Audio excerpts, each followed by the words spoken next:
It was Valentine's Day, the one day of the year that was meant for love and romance. But for me, it was just another mundane day. I've never been lucky in love, and this year was no different.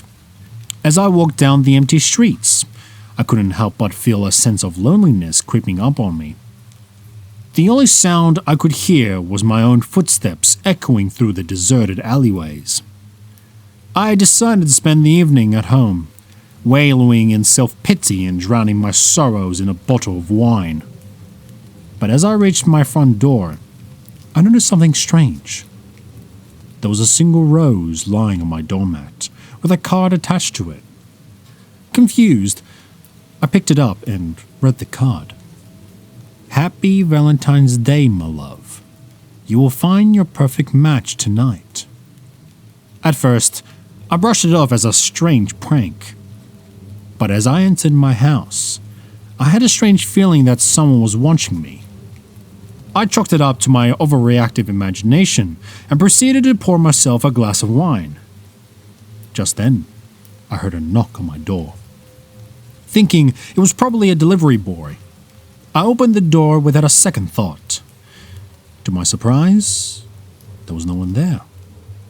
I looked around, trying to make sense of it. That's when I saw it. A trail of rose petals leading to my living room. My heart was racing as I followed the trail, unsure of what I could find. And there, in the center of my living room, was a beautifully set table, complete with candles, chocolates, and other rose. I stood there, frozen in belief. How did all this appear out of nowhere? Who was behind all this? As if on cue, my phone beeped, indicating a new message. "Let's make this a night to remember," it read. I had never felt so creeped out and exhilarated at the same time. Against my better judgment, I decided to play along with this game. I dressed up and sat at the table, waiting for my mystery suitor to reveal themselves. And soon enough, there was a knock on my door. My heart was pounding against my chest as I made my way to open the door. What I saw left me completely stunned.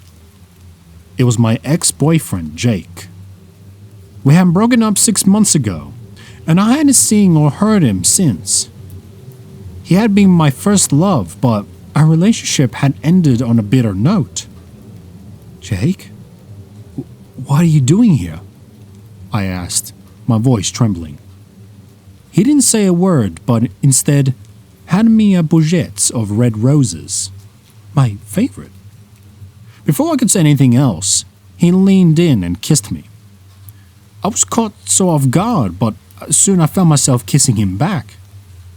All the memories of us together came rushing back, the good times and the bad. But then, suddenly, something changed. I could feel his kiss turning cold and his embrace becoming tighter.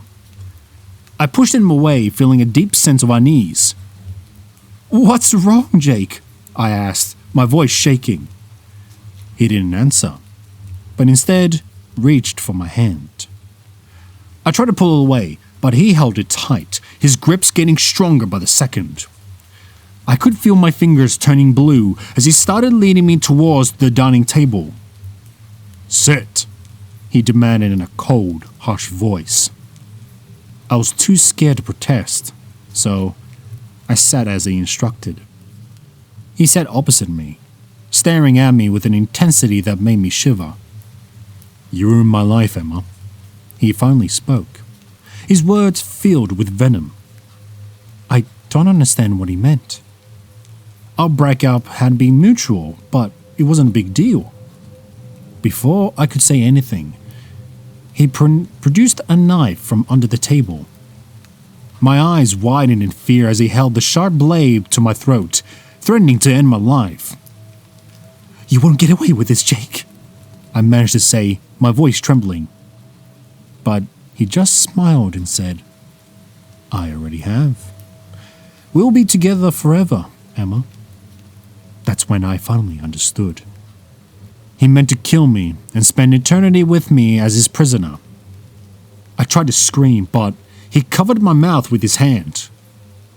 I knew I had to act fast if I wanted to survive.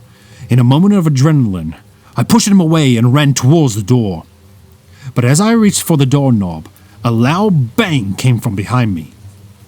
I turned around, only to see Jake lying on the ground, a gunshot wound to his head. Standing in the doorway was a police officer holding a smoking gun. "It's okay, ma'am. You're safe now," he said, his voice gentle. It turned out that Jake had been stalking me for months, waiting for the perfect moment to kidnap and kill me. And he had chosen Valentine's Day, the day of love, to carry out his twisted plan. I couldn't believe that man I'd loved and trusted could have such dark intentions.